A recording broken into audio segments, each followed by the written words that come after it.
The Giant and the Logger. There once was a logger who possessed nothing. He had no wealth, no freedom, and no memory of ever being loved. All he had was a grand, impossible dream, a fantasy so vast and hopeless that it seemed like a delusion. Yet, without this hollow dream, he could not have endured the pain of his reality for another day. To forget his misery, he swung his axe. Chop, chop. With every tree that fell, his thoughts vanished into the void, dissolving his bitter memories into nothingness. But deep down, he felt a profound sense of shame. Compared to the magnificent dream he harbored, his life as a mere tree destroyer felt utterly worthless. Driven by this shame, he ventured deep into the mist forest, a place where no one would see him. In the thick, blinding mist, the logger raised his axe to a massive tree looming in the fog. But just as he was about to strike, a trembling voice came from above. Wait, please don't. The logger froze. The sound was not the creaking of wood, but a cry of alarm. He looked up, and up, and up. What he had mistaken for a tree was no tree at all. It was the ankle of a colossal being, a giantess. She was shaped like the forest itself, crafted from ancient bark, moss, and magic. She was terrifyingly massive, towering over him, yet her eyes held a kindness he had never known. Thank you for stopping, She said softly. but who are you? He was too ashamed to call himself a woodcutter in front of such a magnificent being. He lowered his gaze and lied. I am just a lost traveler. The giantess tilted her head, studying him. You look like a logger to me, but no matter. I have something I wish to show you. Without a word, the logger followed her. He felt no fear, only an inexplicable sense of relief.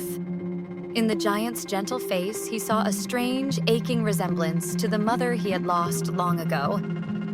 She led him to an ancient cave hidden deep within the forest. Inside, a portal swirled with hypnotic lights. Purples, golds, and silvers dancing together. This is the gateway to the dream world. The giantess explained. Give me your axe, and I can send you there. You can be anything, a king, a god, a sorcerer. Anything? The logger asked, his voice barely a whisper. Power, glory, freedom. It was everything he had ever wanted. It was right there within his reach. But he looked back at the giantess. He realized he couldn't leave her. I will go, He said firmly. but only if you come with me. A shadow of sadness crossed her face. I cannot. My father, the guardian of this forest, forbids it. If I leave suddenly, he will know. She hesitated for a moment, then leaned down to whisper a plan. But there is a way. If you cut down 100 trees and carve them into a shape that looks like me, I can leave it as a decoy. Then we can escape together. The logger began his task immediately. 1 tree, 10 trees, 99 trees. Each cut of the axe was a prayer, a desperate bid for freedom. Desperate to free her, he approached the final tree standing alone in the center of the clearing. It was massive and ancient. Just one more. He whispered to himself. He raised his axe high and swung with all his might. Crack! The moment the blade made contact, the world exploded into sound. It wasn't the sound of wood splitting, but a scream, a roar of anguish that shook the very earth. Green sap, the blood of the forest, gushed out like a river from the wound. That was no tree. It was the ankle of her sleeping father.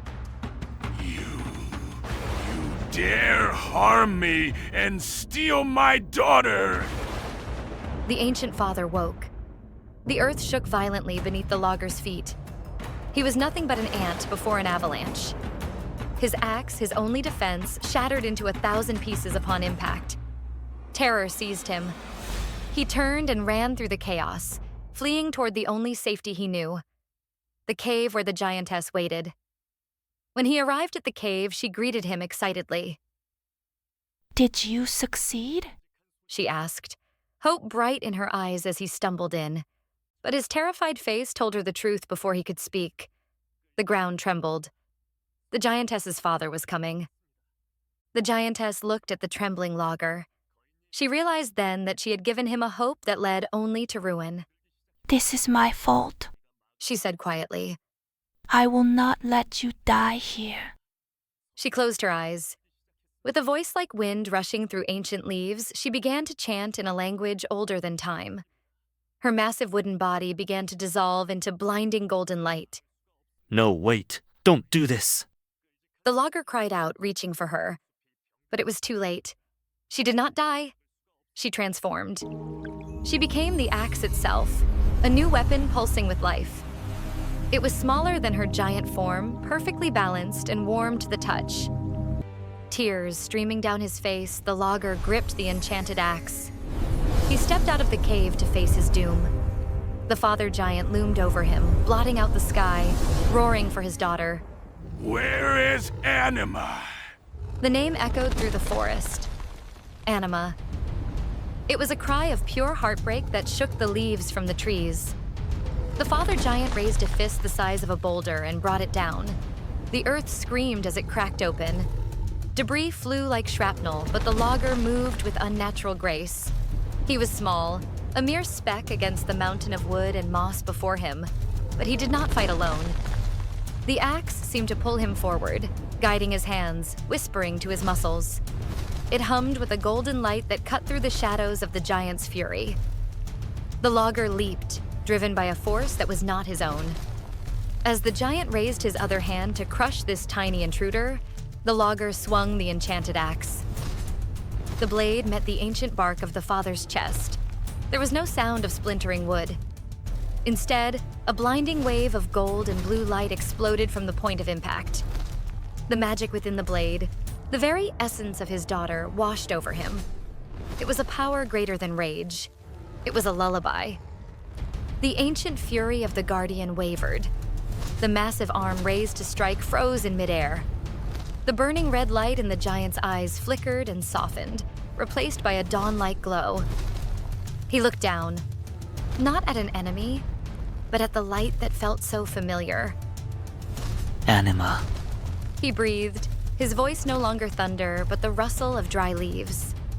The massive form did not fall violently. It simply surrendered. The tension left the ancient wood. His roar faded into a deep, weary sigh. He crumbled slowly, his form merging back into the forest, becoming stone, becoming earth, returning to the land to sleep forever. Silence returned to the forest. The logger walked back to the cave. The portal to the dream world still glowed, offering him a crown, a kingdom, a new life. But he looked down at the axe in his hands. He traced the wood grain that felt so familiar. He remembered his mother's face. He thought of Anima's sacrifice. He knew the truth now. I don't need a dream anymore. He whispered. He raised the axe and struck the cave entrance. The rocks crumbled, burying the swirling light. The gateway to the dream world was sealed forever. The logger finally left the mist forest behind and stepped into the wide world. As the sunlight hit his face, he remembered Anima. She had lived her entire life trapped within those dark shadows, never knowing the warmth of the sun. She had never seen the ocean, felt the cold bite of snow, or walked through a field of flowers. He gently touched the axe strapped to his back. I will be your eyes now. He whispered to the weapon. And so their journey began. With the axe on his back, he climbed the highest mountains and crossed the widest seas. He whispered descriptions of every sunset and every sunrise to the weapon that pulsed with warmth against his skin. He lived a full life. Not for himself, but for her. Many years passed. The logger, now an old man with white hair, finally returned to where it all began. The cave. His journey was complete. We have seen enough, haven't we?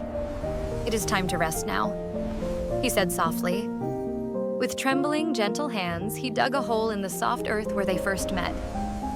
He did not bury a weapon. he planted a seed of love. From that spot, a magnificent tree began to grow. It was not just a tree, it was her. Its branches reached high, no longer trapped by the mist, but touching the sky she had longed to see. And beneath its shade, the old logger closed his eyes, finally at peace.